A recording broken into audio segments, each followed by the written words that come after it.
നമസ്കാരം, എൻ്റെ പേര് ജിബിൻ. ഞാനൊരു ഇടുക്കിക്കാരനാണ്. പാർട്ട് ടൈം ട്രേഡർ എന്ന എൻ്റെ യൂട്യൂബ് ചാനൽ ഞാനാണ് റൺ ചെയ്യിപ്പിക്കുന്നത്. അതുപോലെ തന്നെ ഞാനൊരു സെബി രജിസ്റ്റേർഡ് അനലിസ്റ്റ് അല്ല, ഒരു എഡ്യൂക്കേഷണൽ പർപ്പസിന് വേണ്ടി മാത്രമാണ് വീഡിയോ ചെയ്യുന്നത്. ഒരിക്കലും ഒരു ഫൈനാൻഷ്യൽ അഡ്വൈസറും അല്ല. ഓക്കെ, അപ്പോൾ ഞാനൊരു ലൈവായിട്ട് ഒരു സ്ട്രാറ്റജി എല്ലാവരിലേക്കും പഠിപ്പിക്കാൻ എനിക്ക് താല്പര്യമുണ്ട്. അപ്പോൾ അതിൻ്റെ അകത്ത് ഒന്നുകിൽ വാട്സപ്പിൽ വീഡിയോ കോൾ ചെയ്ത് സ്ക്രീൻ ഷെയർ ചെയ്ത് മൊബൈലിൻ്റെ സ്ക്രീൻ ഷെയർ ചെയ്തിട്ടായിരിക്കും പഠിപ്പിക്കുന്നത്, അല്ലെങ്കിൽ ഗൂഗിൾ മീറ്റിലൂടെ സ്ക്രീൻ ഷെയർ ചെയ്തിട്ടാണ് പഠിപ്പിക്കുന്നത്. ലൈവായിട്ട് ഡയറക്റ്റ് പറഞ്ഞു തരുന്നു. ഡൗട്ട്സ് ഉണ്ടെങ്കിൽ ക്ലിയർ ചെയ്തിട്ട് മുമ്പോട്ട് പോകുന്ന സെക്ഷനാണ് പ്ലാൻ ചെയ്തിരിക്കുന്നത്. ഓക്കെ, അപ്പോൾ അത് പഠിക്കുന്നതിന് മുമ്പ് എന്താണ് സ്ട്രാറ്റജി എന്നുള്ളൊരു ഓവറോൾ ആയിട്ടുള്ള ഒരു കോൺസെപ്റ്റ് ഞാൻ നിങ്ങളിലേക്കൊന്ന് പറഞ്ഞു തരാം. അതൊന്ന് മനസ്സിലാക്കുക. അതിനുശേഷം താല്പര്യമുള്ളവർ മാത്രം വന്ന് പഠിക്കുക. ഓക്കെ, അപ്പോൾ ആദ്യം തന്നെ നമ്മൾ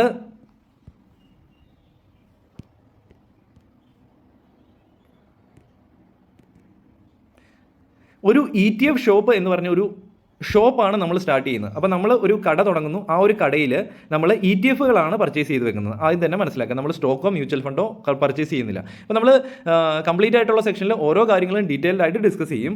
ഓക്കെ, ഇനി ആ ഒരു ETF ഷോപ്പിൻ്റെ പ്രത്യേകത എന്ന് പറഞ്ഞാൽ, ബേസിക് പ്രിൻസിപ്പിൾ എന്ന് പറഞ്ഞു കഴിഞ്ഞാൽ, നമ്മൾ സ്റ്റോക്ക് മാർക്കറ്റിൽ 100-ലധികം ETF ഉണ്ട്, എക്സ്ചേഞ്ച് ട്രേഡഡ് ഫണ്ട്. അപ്പോൾ 100-ലധികം ETFs ഉണ്ട്. അതിൻ്റെ അകത്തുനിന്ന് നമ്മൾ ഏറ്റവും വിലക്കുറഞ്ഞ ETF ഐഡൻറ്റിഫൈ ചെയ്ത് നമ്മൾ ഓരോന്നായിട്ട് പർച്ചേസ് ചെയ്യും. അതിനുശേഷം വില കൂടുന്നതനുസരിച്ച് അത് സ്റ്റോക്ക് മാർക്കറ്റിലേക്ക് തന്നെ തിരിച്ചു വയ്ക്കും. അതാണ് ഇതിൻ്റെ ബേസിക് ആയിട്ടുള്ള പ്രിൻസിപ്പിൾ. ഓക്കെ, ഇനി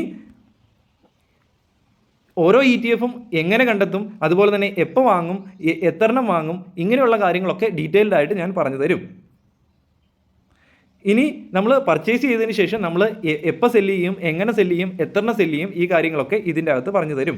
അപ്പോൾ ഇതുവഴി നമ്മൾ മുമ്പോട്ട് പോകുമ്പോൾ നമ്മുടെ ക്യാപിറ്റൽ എങ്ങനെ കോമ്പൗണ്ട് ആകും എന്നുള്ള കാര്യവും ഈ ഒരു കംപ്ലീറ്റ് സെക്ഷനിലൂടെ പറഞ്ഞു തരും.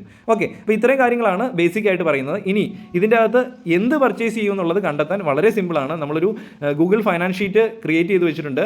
അതിൻ്റെ അകത്ത് നമുക്ക് ജസ്റ്റ് ഇത് ഓപ്പൺ ആക്കി, ഈ ഒരു എക്സൽ ഷീറ്റ് ഓപ്പൺ ആക്കി കഴിയുമ്പോഴത്തേനും നമുക്കിവിടെ ഏകദേശം 100-ലധികം ETF ഇവിടെ കാണാൻ സാധിക്കും. അതിൻ്റെ അകത്തുനിന്ന് നമുക്ക് ഇന്ന് പർച്ചേസ് ചെയ്യേണ്ട ETF-ൻ്റെ പേര് ഓട്ടോമാറ്റിക്കായിട്ട് വരുന്നതായിരിക്കും. അപ്പോൾ ഇത് നമ്മൾ ഏഞ്ചൽ വൺ അല്ലെങ്കിൽ ഏതാണോ ഡിസ്കൗണ്ട് ബ്രോക്കർ അതിൻ്റെ പ്ലാറ്റ്ഫോമിൽ പോയി പർച്ചേസ് ചെയ്യാൻ സാധിക്കുന്നതായിരിക്കും. അപ്പം ആ ഒരു ETF വളരെ സിമ്പിളായിട്ട് 1-2 മിനിറ്റിനുള്ളിൽ തന്നെ നമുക്ക് എക്സൽ ഷീറ്റ് ഓപ്പൺ ആക്കി കഴിയുമ്പോൾ തന്നെ നമുക്ക് കിട്ടുന്നതായിരിക്കും. നമ്മളത് ഓപ്പൺ ആക്കുന്നു.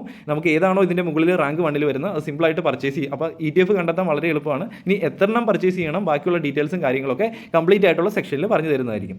ഓക്കെ, ഇനി അത് എങ്ങനെ സെല്ല് ചെയ്യണം ആ കാര്യങ്ങളൊക്കെ പറഞ്ഞു തരും. ഏതൊക്കെയാണ് ഓർഡർ ഇടേണ്ടത് അത് പറഞ്ഞു തരും. ബാക്കിയുള്ള കാര്യങ്ങളൊക്കെ ഡീറ്റെയിൽഡ് ആയിട്ട് പറഞ്ഞു തരുന്നതായിരിക്കും. അപ്പോൾ ഇനി ETF ഷോപ്പ്, അപ്പോൾ ഇതിൻ്റെ ഒരു സമ്മറി ഉണ്ട്. നമ്മൾ ഇനിഷ്യൽ ക്യാപിറ്റലായിട്ട് നമുക്ക് ഒരു 1 ലക്ഷം രൂപ അല്ലെങ്കിൽ 2 ലക്ഷം രൂപ 3 ലക്ഷം രൂപ നമ്മുടെ കേപ്പബിലിറ്റി അനുസരിച്ച് നമുക്കൊരു ഇനിഷ്യൽ ക്യാപിറ്റൽ ഉണ്ടായിരിക്കണം. കാരണം നമ്മളൊരു മെത്തേഡാണ് ചെയ്യുന്നതെങ്കിലും അതൊരു ബിസിനസ്സാണ്. ബിസിനസ് സ്റ്റാർട്ട് ചെയ്യുന്നതിന് മുമ്പ് ഒരു ക്യാപിറ്റൽ ഉണ്ടായിരിക്കണം. അപ്പോൾ ആ ഒരു ക്യാപിറ്റൽ നമ്മൾ ഇത് സ്റ്റാർട്ട് ചെയ്യുന്ന സമയത്തും ഉണ്ടാകാം, അല്ലെങ്കിൽ ഇത് കുറച്ച് നാൾ നമ്മൾ പേപ്പർ വർക്കായിട്ട് ജസ്റ്റ് ഒന്ന് നോട്ട് ചെയ്ത് വെച്ച് ഇത് ആപ്ലിക്കബിൾ ആണെന്ന് നമുക്ക് കംഫർട്ടായിട്ട് തോന്നുന്നുണ്ടോ എങ്കിൽ നിങ്ങൾക്ക് ഇത് പഠിച്ച് മുമ്പോട്ട് പോകാൻ സാധിക്കുന്നതായിരിക്കും. അപ്പോൾ ഇവിടെ ഒരു എക്സൽ ഷീറ്റും നമ്മൾ പ്രൊവൈഡ് ചെയ്യുന്നതായിരിക്കും. ആദ്യമേ ഒരു ETF ഏതാണെന്ന് പർച്ചേസ് ചെയ്യാനുള്ള കണ്ടെത്താനുള്ള ETF അത് പ്രൊവൈഡ് ചെയ്യും. അതുപോലെ തന്നെ ടോട്ടൽ കാൽക്കുലേഷൻ, നമ്മുടെ സ്റ്റാർട്ടിംഗ് ക്യാപിറ്റൽ ഗ്രോ ചെയ്ത് മുമ്പോട്ട് പോകുന്നതായിട്ട് കാണാൻ സാധിക്കും. ലക്ഷങ്ങളിൽ നിന്ന് അത് 10 ലക്ഷങ്ങളിലേക്കും ഓരോ സ്റ്റെപ്പ് കഴിയുമ്പോഴത്തേനും കോടികളിലേക്കും വലിയ സംഖ്യകളിലേക്കൊക്കെ പോകുന്നതായിട്ട് കാണാൻ സാധിക്കും. അപ്പം ഇങ്ങനെ ഒരു എക്സൽ ഷീറ്റും പ്രൊവൈഡ് ചെയ്യും. നമ്മുടെ ക്യാപിറ്റൽ എൻട്രി ചെയ്ത് കൊടുത്ത് കാൽക്കുലേറ്റ് ചെയ്യാനുള്ള കാര്യങ്ങളൊക്കെ പ്രൊവൈഡ് ചെയ്യുന്നതായിരിക്കും. അപ്പോൾ ഇത്രയാണ് ഓവറോൾ ആയിട്ട് ഈ ഒരു സ്ട്രാറ്റജിനെ കുറിച്ച് പറയാനുള്ളത്. അപ്പം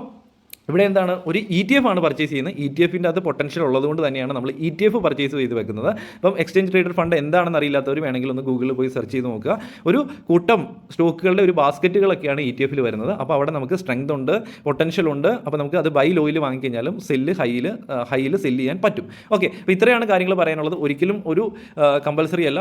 ഈ ഒരു വീഡിയോ കണ്ടു കഴിയുമ്പോൾ നിങ്ങൾ തന്നെ തീരുമാനിക്കുക. പഠിക്കാൻ താല്പര്യമുണ്ടെങ്കിൽ പറയുക. അപ്പോൾ ടോട്ടലായിട്ട് ഈ ഒരു കംപ്ലീറ്റ് ആയിട്ടുള്ള സെക്ഷൻ വാട്സപ്പ് അല്ലെങ്കിൽ ഗൂഗിൾ മീറ്റ് വഴി അറേഞ്ച് ചെയ്യുന്നതായിരിക്കും. അപ്പം 1-2 മണിക്കൂറിനുള്ളിൽ ഈ ഒരു സെക്ഷൻ 1 മണിക്കൂർ അല്ലെങ്കിൽ 1.5-2 മണിക്കൂറിനുള്ളിൽ തന്നെ കംപ്ലീറ്റ് ആയിട്ടുള്ള കാര്യങ്ങൾ ലൈവായിട്ട് പറഞ്ഞു തരാൻ താല്പര്യം ഉണ്ടെങ്കിൽ പറയുക. 100% ജെനുവിൻ ആയിട്ടുള്ള ഒരു സ്ട്രാറ്റജിയാണ്. ഈ ഒരു സ്ട്രാറ്റജി ഞാൻ സെബി രജിസ്റ്റേർഡ് അനലിസ്റ്റ് അല്ലെങ്കിലും ഞാനിത് പഠിച്ചെടുത്ത് ഒരു സെബി രജിസ്റ്റേർഡ് അനലിസ്റ്റിൻ്റെ കയ്യിൽ നിന്ന് തന്നെയാണ്. അപ്പോൾ തീർച്ചയായിട്ടും അദ്ദേഹം വളരെ നല്ല രീതിയിൽ അനാലിസിസ് ചെയ്താണ് ഇങ്ങനൊരു സ്ട്രാറ്റജി ബിൽഡ് ചെയ്ത്. ഇതിൻ്റെ അതൊരു പൊട്ടൻഷ്യൽ ഞാൻ കാണുന്നു. തീർച്ചയായിട്ടും ഞാൻ ചെയ്യുന്ന ഒരു മെത്തേഡാണ്. താല്പര്യം ഉണ്ടെങ്കിൽ മാത്രം, നിങ്ങൾക്ക് സ്വന്തമായിട്ട് ഇങ്ങനെ ഒരു മെത്തേഡ് ചെയ്യാൻ താല്പര്യം ഉണ്ടെങ്കിൽ മാത്രം വരിക, പഠിക്കുക, നമുക്ക് മുമ്പോട്ട് പോകാൻ സാധിക്കുന്നതായിരിക്കും. അപ്പോൾ തീർച്ചയായിട്ടും ഈ വീഡിയോ കണ്ടു കഴിയുമ്പോഴത്തേനും സ്വന്തമായിട്ടുള്ള അഭിപ്രായം റിപ്ലൈ തരാൻ മറക്കരുത്. Okay, thank you.